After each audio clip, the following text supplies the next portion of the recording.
A sad day for Chelsea fans. Chelsea were outplayed, outcoached, and undisciplined. Let's break it down, amigos. But first, as always, welcome back to FFB. Amigos, to lay a little bit solemn. We don't like it when Chelsea lose a game. Certainly not in these conditions. Certainly not being a big, bad European team against a quote unquote inferior opposition of a Brazilian team. But was it really that surprising? Not so much. For those of you, I'll give you the short version. We're going to talk about the disastrous. Oh boy, did he do us wrong. Nico Jackson, poor performance from Gusto, and pretty crappy um, planning and strategy. And if you ask me, from Enzo Maresca. For those of you who wanted the short version, you're good to go. You can disengage from my video, move on to the next thing. For those who want to know the juicy detail in the story and how the game went, hang in there. Let's break it down. So, to be honest, when it started, I was super excited about the lineup. Why? It looked like Palmer was going to play on the right. It looked like Delap was coming into the number 9. And Chalaba in the back. Good feels. I'm getting good feels. We had a strong team. Cucurella, Caicedo, everybody in there where I want them, where I need them. Pedro, who's on fire and doing really well, still on the field. It was a great day. Given what we have, okay, given what we have, this is what I wanted to wait, but to watch. And when the game started, it started with real intensity. Actually, there was 2 early attacks from either of the teams, and from the get, it looked like Flamengo weren't messing around. They did exploit the poor how poor Chelsea are in transition, but that was expected. We were not going to do that. But I am very impressed on how they play around the box. They do interchange positions a little bit, not to the level of PSG, and maybe not to the quality of PSG, but similar in how dynamic they are, how they can do hold up, play inside the box, go wide, cut into the middle, which they did to us several times coming in from wide positions into our box. Pretty impressive, and they did that from the beginning. And in the first 10 minutes, I saw something really interesting, which was Caicedo again. Well, first, let me stop. Flamengo, I don't want to be a hater. Congratulations. Woohoo. Dude, what a result. How amazing to beat one of the European teams, one of the big European teams, although we're a young one, we're still one of the big European teams, and go top of the table. Chelsea are in second. And I doubt that they'll lose their last game against the Tunis team, but you never know. So let's see. Hopefully not. That would be pretty tragic. But very impressive for Flamengo. And again, their beautiful play, like I was saying. And in the first few minutes, it was quite intense. It was quite interesting. And it was pretty soon after where, with a little bit of luck, there's a ball that's played up. Neto, unfortunately for the Flamengo player, there's like a bounce. It bounces off of him and onto his head, twice off his body. I actually didn't celebrate the goal because I was convinced that it bounced off of his hands, to be honest, on the prior play, like right when he had that little tussle with the defender. And I thought that meant it wasn't going to be given. But upon replay, yeah, it just bounced off of his chest twice, like one here, one here. And he did a really good job. Neto's speed is fierce. It's terrifying. You're never catching that guy. Maybe a couple of center backs out there, maybe a Van der Ven. I don't know, but he's lightning, and I liked it. And he had a really good finish. I did get a little nervous because he pushed the ball a little bit too close. I think a better keeper could have done a better job coming out of off his line. But so he came a little bit close, but he put it away, which is something that I didn't get too nervous about. If I would have seen Jackson in that position, I really would have been worried. But then Flamengo stops pressing, putting up the pressure uh, towards the end of the first half, and certainly in the beginning of the second half, they start getting sharper. And there's a chance where a guy takes a shot, forgot his name, and then Gonzalo Plata, Ecuador, representing Gonzalo Plata, which is he's just an amazing player. That guy can take on anyone at any level. What he does after that, maybe a little bit questionable. Whether he can finish is a little bit questionable. Again, so that's a little bit of some Madueke vibes. I would even argue he's more versatile and better at taking on people than Madueke as of today. But then it's a little bit questionable. Not in this particular play, which he had barely any angle, but he could have put that away and we would have had a tie. Then the collapse happens. Chelsea started to collapse right before then. I would say before the 60th minute. We didn't have a good second half. Um, Here's where I want to mention because I think it applies. Why is not that he did anything terrible, but WTF is Reece James playing in midfield? When, if I'm not mistaken, I had to write it down just to make sure I don't forget.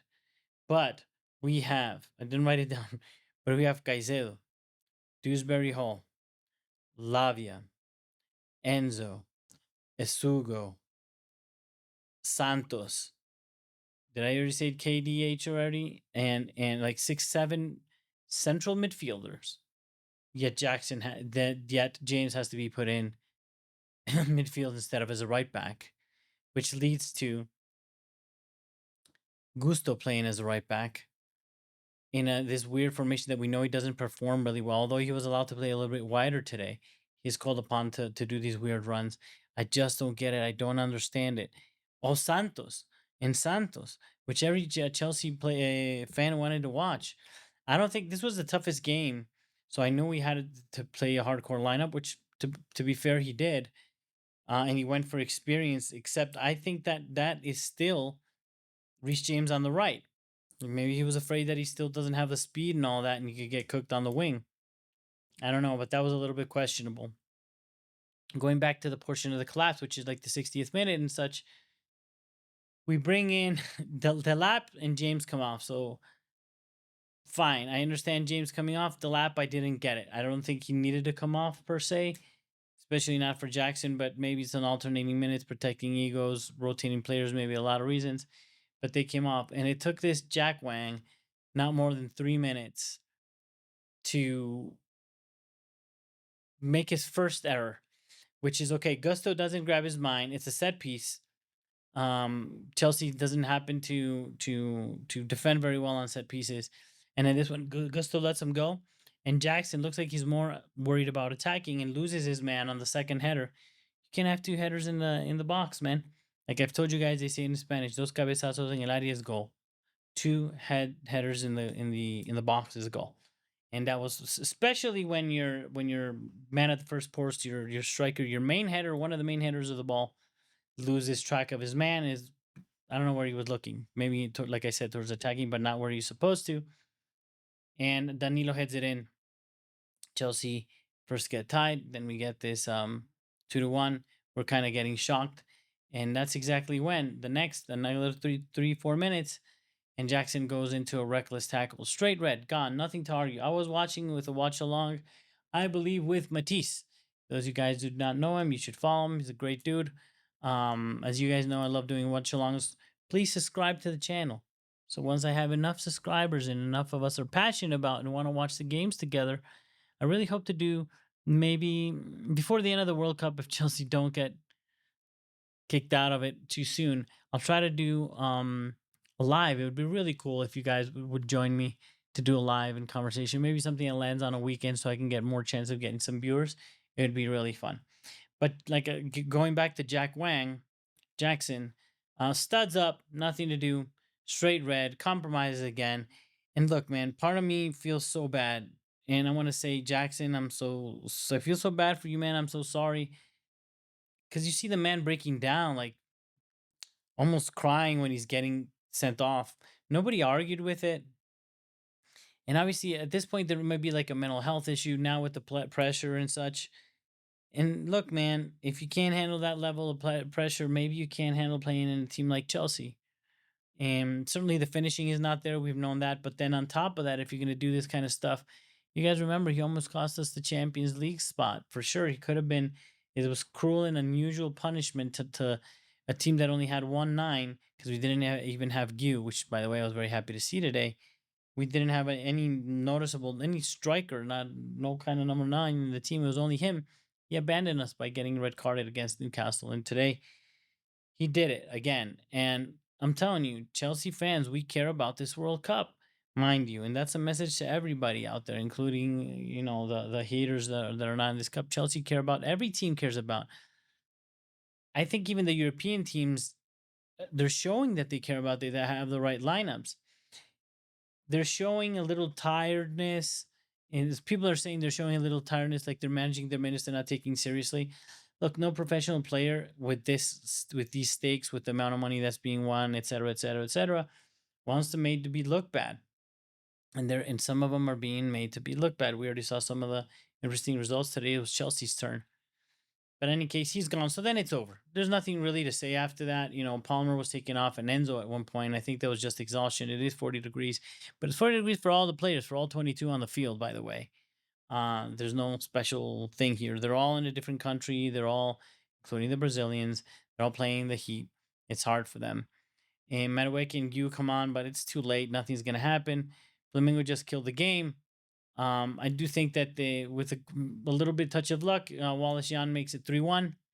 And that was just over and embarrassing at that point. I was just trying to see it. So again, we were outplayed, outcoached, outmatched. If you see outmatched, if you see the play, the beautiful play that Flamengo had in the last third, even when we managed to collect our defense back, they would break it down with 1-2s coming in the area. What you would normally see, like the one that they did towards the end, when you have the right winger coming in, Plata, which he could have scored. He actually was very unfortunate on the other one that Wallace Yan scored, because he takes the shot and it's going straight in. He's going in, but it hits that guy and then he's able to tap it in. But they do this play very agile on the right, hold up play, leaving the ball off to the man coming in behind him on 1-2, and they got 2 or 3 opportunities on our left side, which is Cooking Kukureya, which is supposedly our good one. And for a long periods of the time, we had in midfield, because you guys might think like inverted right back, but at times even James was playing on the left hand side of midfield. One thing that I do want to say about Caicedo in the first few minutes and that whole game, he's amazing. He really is a goat in the making, and I'm gonna say that every goddamn match. But in this particular time, at the beginning of the match, and he did it throughout, but at the beginning of the match in the first 10 minutes, yeah, I don't know if you noticed, but you saw him drop into center back twice, into the left back position, and in each one of those 3 times, he either did an interception or a successful tackle, took over the ball and did a turnover, got our team playing quickly. That's just unbelievable.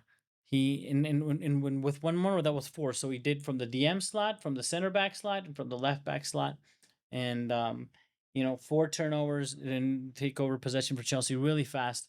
Really impressive, man. I love you, buddy. So happy you're in the Chelsea team. I am a little bit horrified though, because if everybody keeps playing like shit all the time in Chelsea, this guy has to play every single minute now at the World Cup as well as the Premier League, as whatever.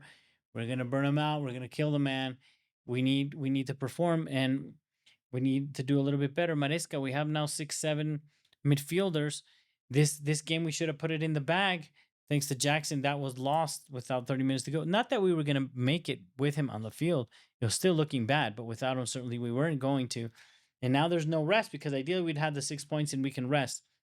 Now, there might be some interest in Chelsea coming in second, which is sort of mediocre way of seeing these kinds of championships, because you should be able to beat everybody on your way to winning it if that's what you intend on doing.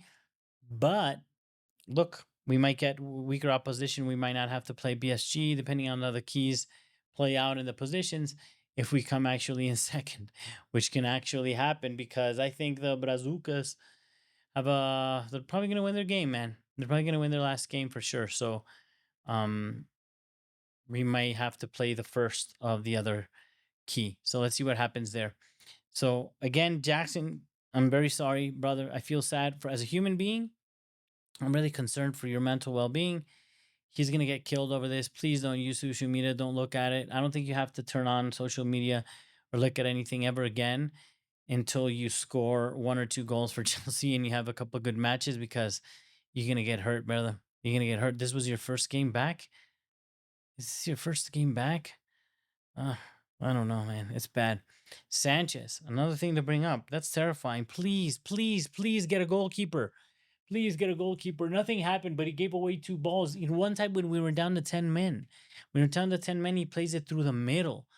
It's like, dude, come on, man. Just do better. And to the team, come on, let's not do that. Again, Maresca, if we have 7 midfielders, we still got to depend on Reece James playing in midfield. I don't know what we have. Again, Santos, Essugo, Lavia, KDH. What are we doing? What are we doing? Come on, coach. Do better. Um, certainly it was good to see there was more people in the stadium, so that was a good thing. That is improving a little bit. And I'm still going to be excited. I'm still going to watch. We got some really cool games coming up. I will do some previews, so please look out for that. And as always, come on, you Blues.